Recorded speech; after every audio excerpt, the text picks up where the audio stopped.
Welcome back. In the last session, we proved that every commutative ring with no zero divisors can be embedded in an integral domain. This time, we will start from an integral domain and show that it can be embedded in a field. The process of embedding is very similar, so we start from some integral domain, let's call it D, and then from D we construct a larger structure, which in this case is going to be a field. So we call it F sub D to denote that it is a field constructed from D. And within this field, we look for a suitable subring. We can call it D prime. And finally, we prove that D is isomorphic to D prime. So in effect, we will be viewing D as a subring within the field F sub D. So we have D isomorphic to D prime. And of course, this isomorphism is determined by some function f from D to D prime. And when D prime is scaled up to f sub D, this function becomes an injective homomorphism, which is in line with our definition of ring embedding. So we have 3 steps: the construction of f sub D, and determining of the subring D prime, and finally establishing the isomorphism D to D prime. Now, the actual proof of this theorem is inspired or modeled after the construction of the rational numbers fields from the integral domain of integers. So from integers, we can construct rational numbers such that the integers is viewed as a subring of rational numbers. And for this reason, we can start the proof by reviewing first how the rational numbers are constructed from integers and how the integers can be viewed as a subring within the rational numbers. Then we will use the same tools and make generalization to apply it to our proof. So if you recall, the field of rationals can be written as a set of fractions a over b, where a and b are integers and b is non-zero. But if you look at this definition, first you will notice that this definition includes duplicate or repetitions. For example, if you take half, it is the same as 2 over 4, and it is the same also as 4 over 8, and so on. And if you take 1 over 3, then it is the same as 2 over 6. It is also the same as 3 over 9, and so on. So in fact, every fraction here in this case must not be any single member of this set, but it should represent the whole set, because all the elements in this set are in fact equivalent to each other. So the first consideration is to look at the elements of the field Q here as some kind of classes, rather than an actual elements. Now, how to view Z? Okay, if we define a subring Z prime as all fractions in the form a over 1, where a of course is in Z, then it can be shown that Z is isomorphic to Z prime.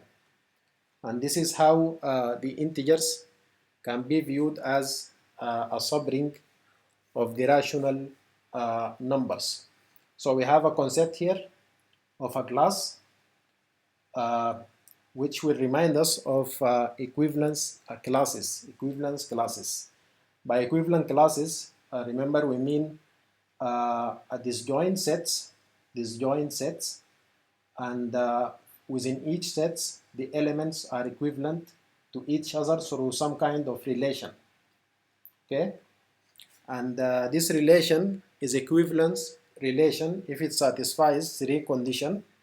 First, it should be reflexive, then it should be symmetric, and finally it should be transitive relation. So we are going to define all of this.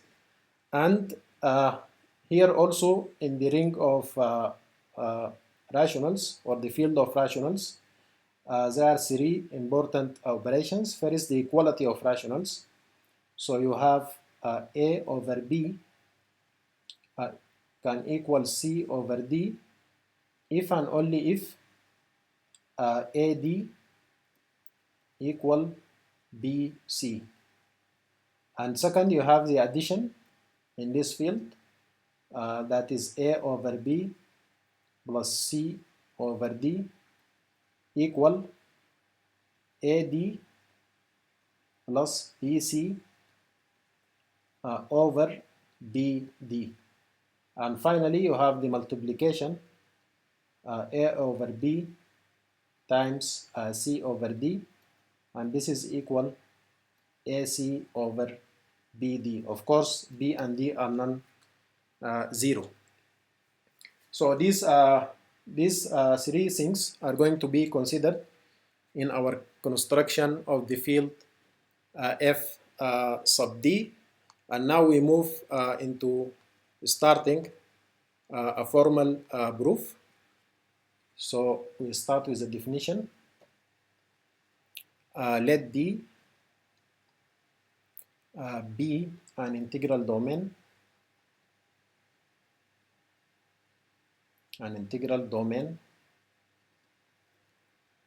and let S, so we define a set S, equal D cross D star.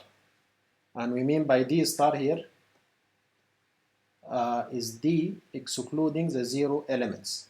Okay, and this to be the set of all order pairs A, B, where A, B are in D and B not zero.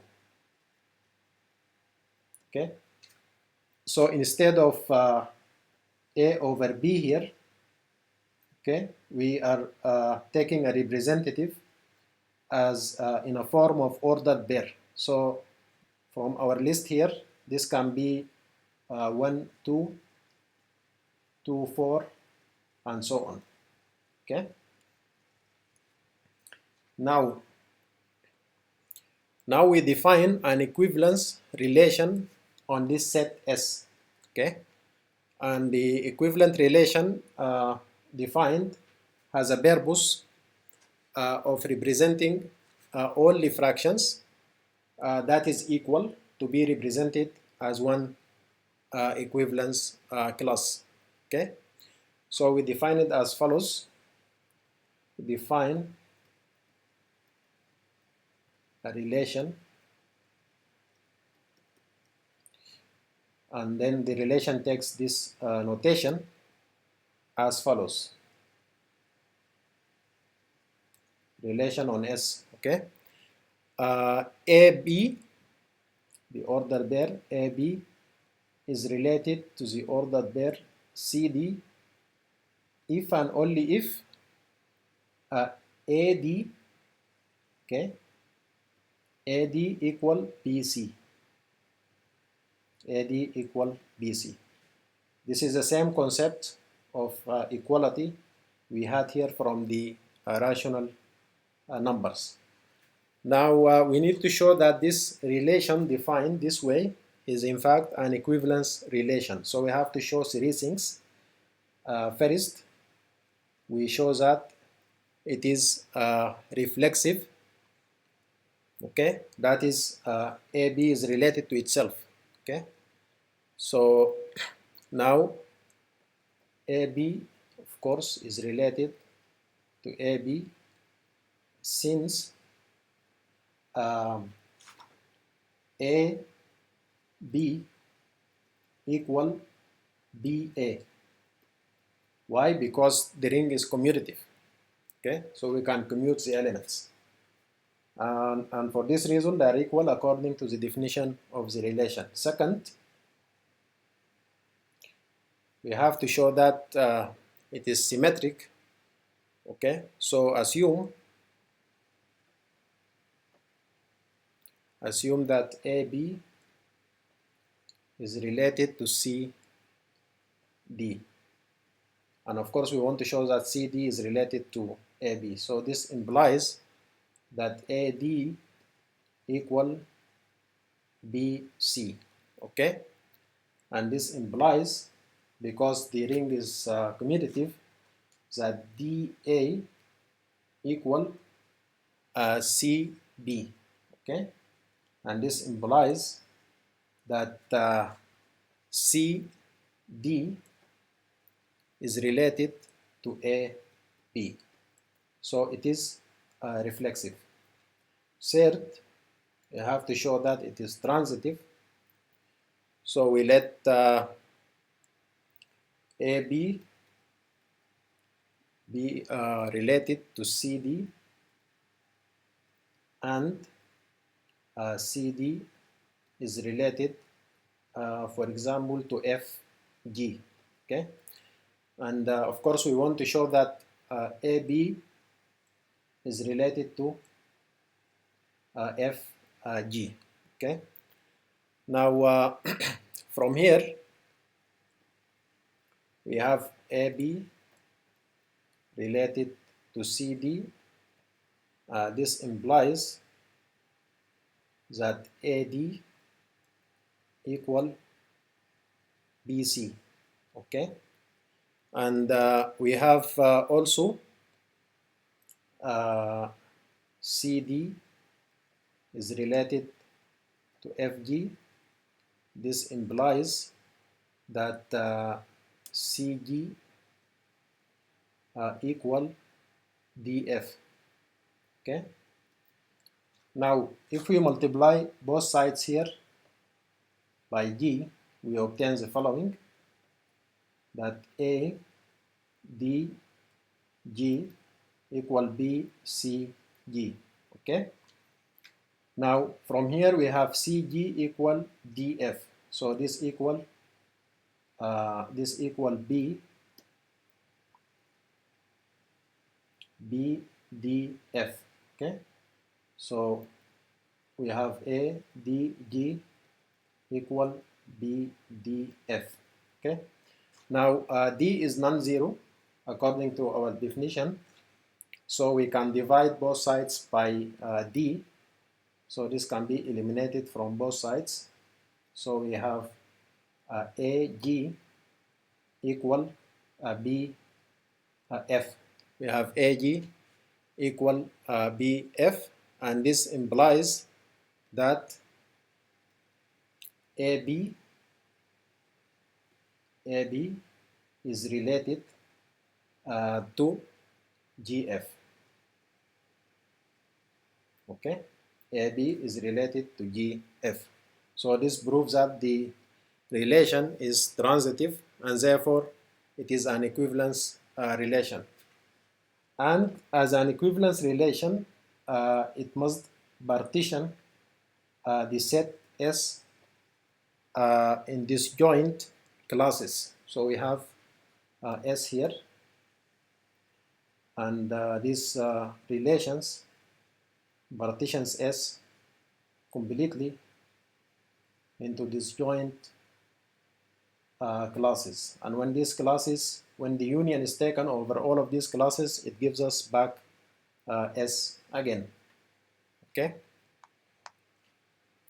now let's define the following. Now define A over B, okay, to be the set CD such that CD is related to AB. Okay, so in fact AB here will denote the equivalence class in S, which represents the pair AB. So in our example, if we take this pair to be 1 over 3, 1 and 3, then 1 over 3 will denote the class of all elements that is equivalent to 1 over 3. So from here, 1 over 3, this will be a notation indicating the set of all of these elements. So it is an equivalence class. Now we let f sub d denote the set of all equivalence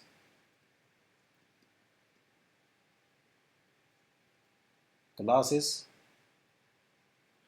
A over B, okay, of the relation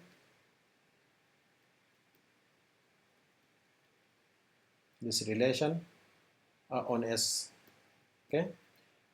So this is going to be the field, the set of all equivalence classes. So f sub d equal the set A over B, where the ordered pair A over B is in S, okay. So this is our definition of the set f sub d, and this set has a name. It is called the set of quotients for D. The set of quotients for D, okay. Now we define addition and multiplication on this set because we want to turn it into a field, okay. So define addition and multiplication on f sub d as follows, okay. A over B plus C over D equal AD plus BC over BD, okay, and A over B times C over D is equal AC over BD, okay. Of course, first step when defining addition and multiplication is to show that they are well defined. So if we have A over B equal X over Y and C over D equal let's say Z over W, then we have to show that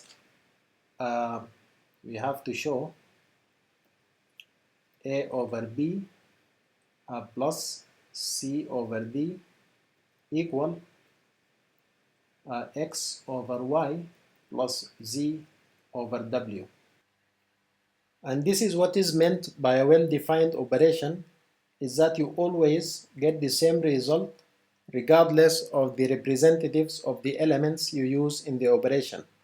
Because here A over B and X over Y are just different symbols representing the same element. So if you use A over B, is the same as you use X over Y, and if you use C over D, is the same as using Z over W.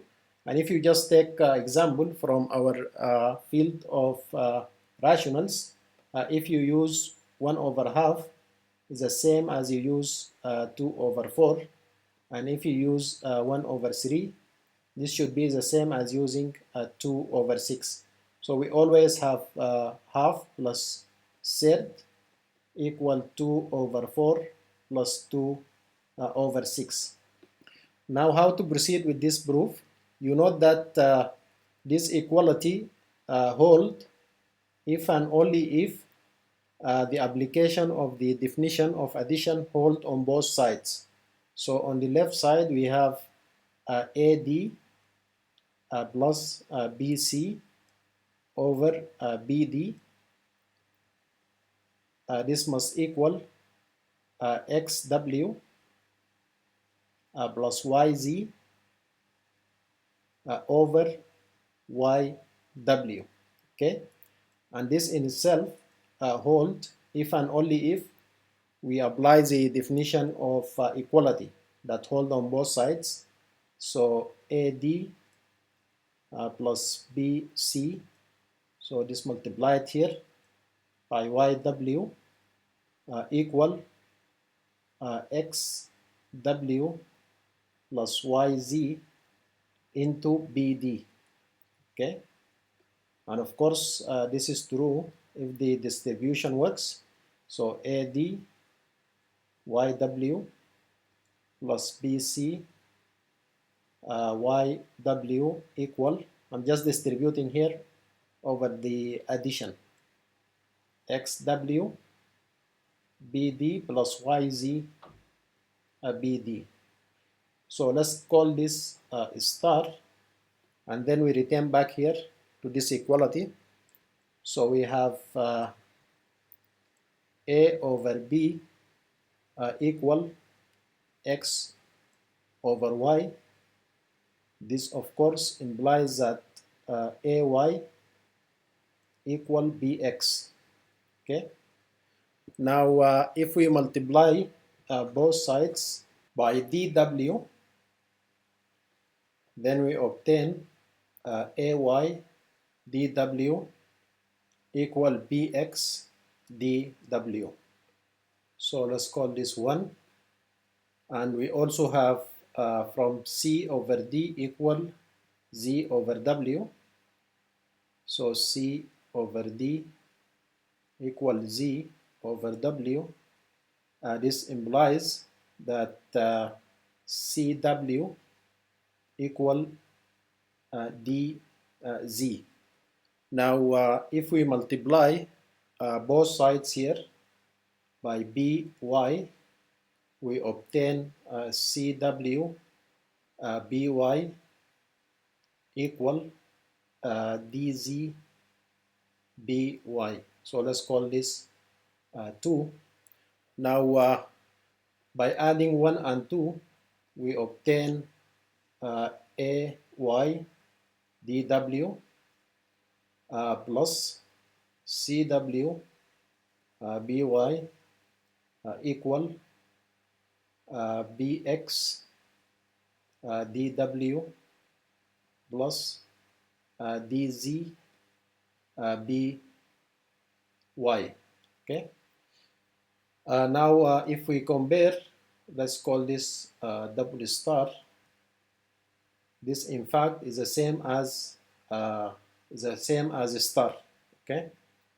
So the operation is well defined and it holds. Therefore, we can conclude that A over B plus C over D equal X over Y plus Z over W. Okay, the operation is well defined. Now the multiplication similarly can be proven to be well defined, but we will not do this part. It's just becoming a routine computation, and it can be done similarly. Okay. Now we claim the following. Claim the set F sub D equipped with the addition and multiplication we defined above is a field. And in proving this claim, several field axioms need to be verified, but some of the computations are routine computations, so we'll just mention without a detailed proof. So the addition and multiplication of course needs to be associative. So we should have a over b plus adding together c over d and x over y. This must equal adding a over b and c over d, then adding x over y. And for multiplication, then multiplying a over b by c over d times x over y must be the same as multiplying a over b with c over d, then multiplying by x over y. This can be verified easily from the definition of addition and multiplication. It can also be easily seen that these operations, addition and multiplication, are commutative. Okay. Now the additive identity,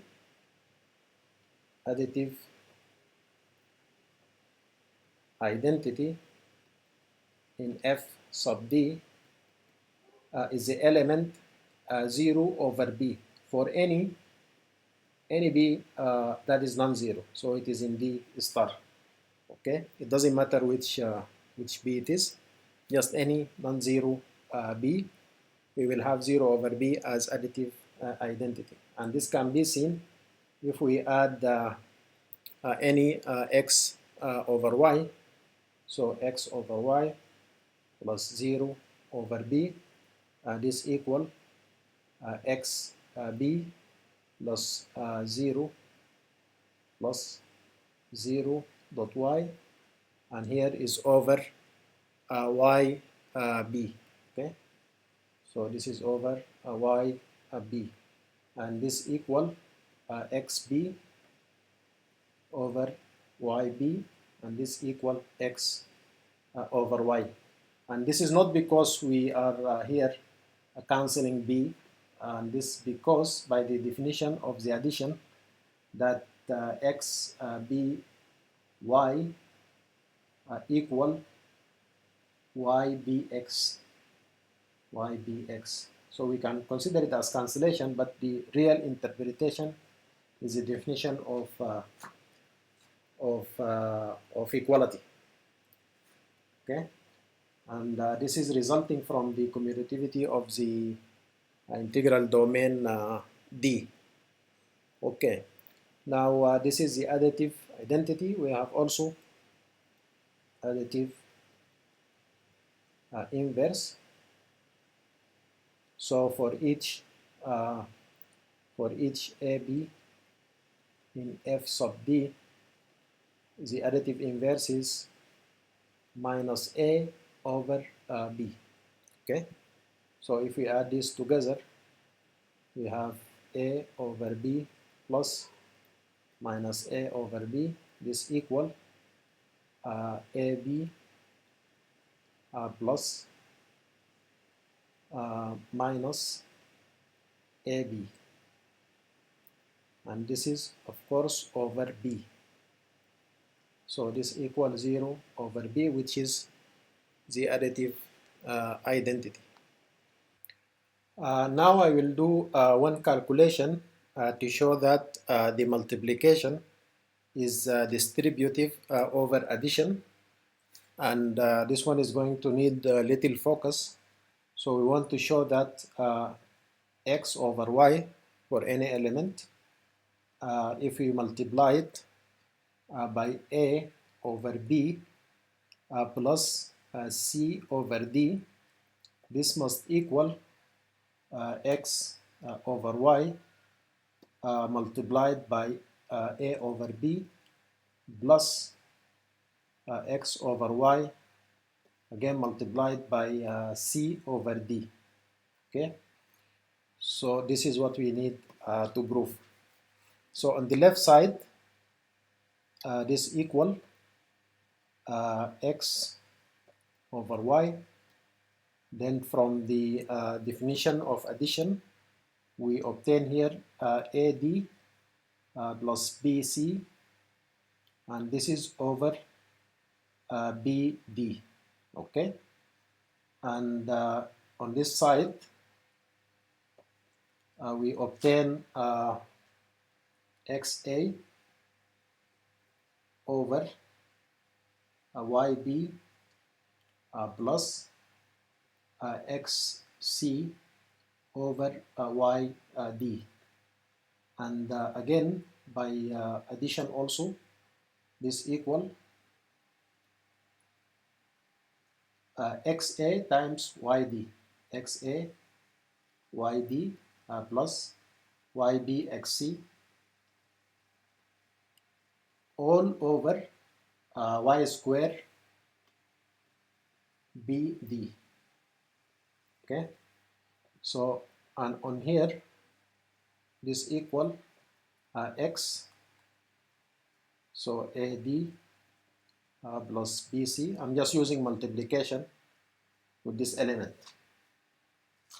and this is over YBD. Okay, so these two sides must be, we need to prove that these two sides are equal. Okay, but from the definition of equality, this is equivalent to saying the following, that if we multiply this one here by the denominator and this denominator by this numerator, we must be equal. So this is equivalent to saying that X AD plus BC then multiplied by Y square BD is equal, so this here is equal to Y BD from here multiplied on this side by X A Y YD, so X A YD plus YB XC. Okay. Now we are still not certain of the equality, so this is true if and only if the distribution on the left here gives a result the same as the distribution on the right. So let's distribute. We have X AD X A, but the D is repeated, so we have D square, and then we have Y square, and there is a B plus XB, but the B is repeated, so it's going to be B square, then C, then we have Y square and D. And on the right side we have, let's start from the X, so we have X A, and then we have D, but the D is repeated, so it's D square, and then we have Y, and the Y repeated, so we have Y square, and then we have a B. Okay, plus, so we have here X again, and then we have two B's, one B from here and one B from here, so B square, and then we have C from here, and we have two Y's, one from here and Y from here, so Y square, and then we have one D from here. Okay, so apparently the two sides are equal, and this shows that the original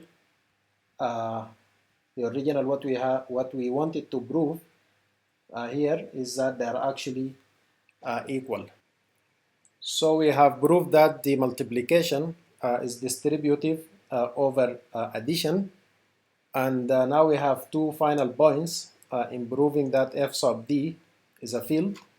First is to show the existence of multiplicative inverse, and for this we can take any element b over b where b is in D star.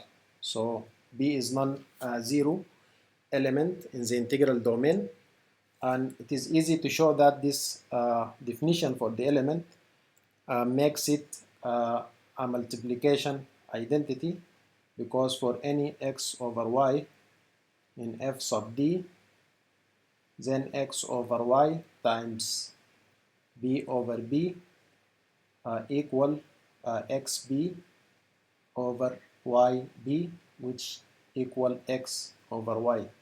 And again, the reason here is that xby equal ybx because of the commutativity of the integral domain. Second, for the multiplicative inverse, we want to show for any non-zero element c over d not equal 0, and of course c over d is an element of f sub d. Then we want to show that there exists multiplicative inverse for this element. So since c over d not equal 0, this implies c not equal 0. And by the definition of f sub d, we already know that d does not equal 0. And this implies that the element d over c is in fact an element of f sub d because this is not equal 0, and both d and c are in the integral domain.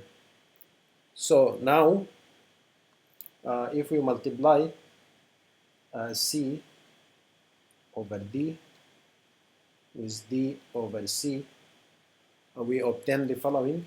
This equals c d over dc, okay, and this equal d over d, and this is of course clear also because this is here cd d from here, okay, and this equal dc d because these two are equal. We have the equality here, okay, and this d over d of course is equal b over b because they are two representatives of the same element, 1 over 1, okay.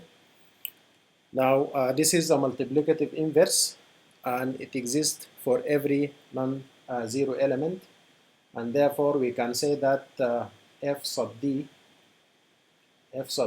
is a field. Next, we want to identify a suitable subring d prime in the field f sub d so that we can establish an isomorphism from d to d prime. So let's define a set d prime to be all the elements of the form a over 1, where a is an element in the integral domain d. Apparently, d prime is a subset of f sub d, but we need to verify it is subring. So by the subring test, first we need to show it is non-empty, but this is clear since of course 0 over 1 is in d prime because 0 is in d, then this implies d prime is non-empty. And second, we need to take the subtraction elements. So we take a over 1 and b over 1 in d prime. This implies a over 1 minus b over 1 equal, of course, a over 1 plus minus b over 1. And this equal a dot 1 plus a dot 1 plus 1 dot minus b all over 1, and this equal a minus b over 1, which is in d prime because a minus b is in d. And finally the multiplication, so a over 1 times b over 1, so this gives us ab over 1 times 1, and this equal ab over 1, and it is in D prime because D is closed under multiplication. So D prime is subring.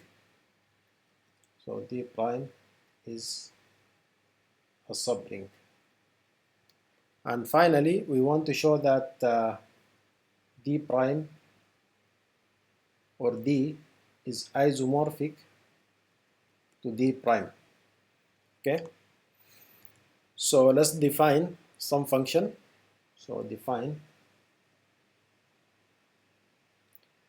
f from D to D prime by f of a equal a over 1. Okay. Now we have to show first that it is a ring homomorphism. So for all a b that is in D, we have the following: f of a plus b, this equal a plus b over 1. Okay, and this equal, of course, we can write it as a dot 1 plus 1 dot b.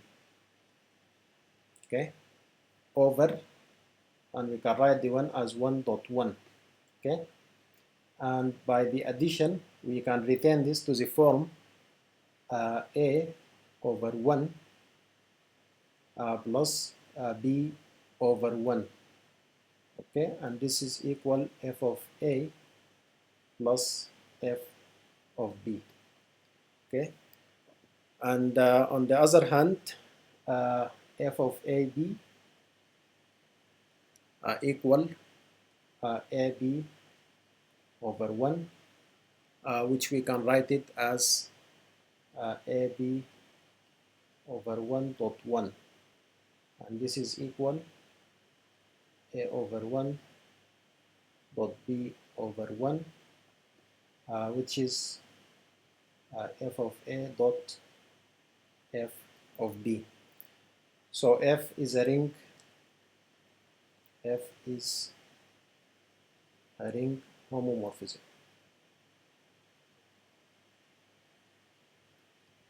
Okay. Next, we show that it is injective. So assume f of a equal f of b, and then we will show that a equal b. So this implies that a over 1 equal b over 1, which in turn implies that a dot 1, so here a dot 1 equal b dot 1. Okay, and this implies that of course a equal b. So f is injective. And finally, f of course is surjective because if we take any element in D prime here, if we take a over 1 in D prime, then of course a is an element of D according to the definition of D prime itself. So in D prime, a is an element of D. So this implies that f of a equal a over 1, where a is an element of D. So f is surjective. So f is a ring isomorphism.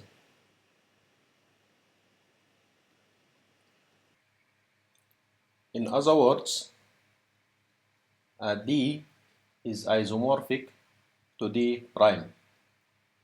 Okay, now let's return to the beginning and see what we have got so far So we constructed a field f sub d, and within this field we identified a subring d prime, and finally we proved that d is isomorphic to d prime. And what this means is that d is embedded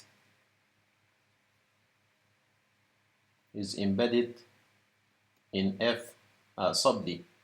And this complete today's proof, and bring us to the end of this session. And in the next session, we will formalize the idea of the field of quotients, or otherwise called field of fractions. And we will show that f sub d is in fact a field of fractions.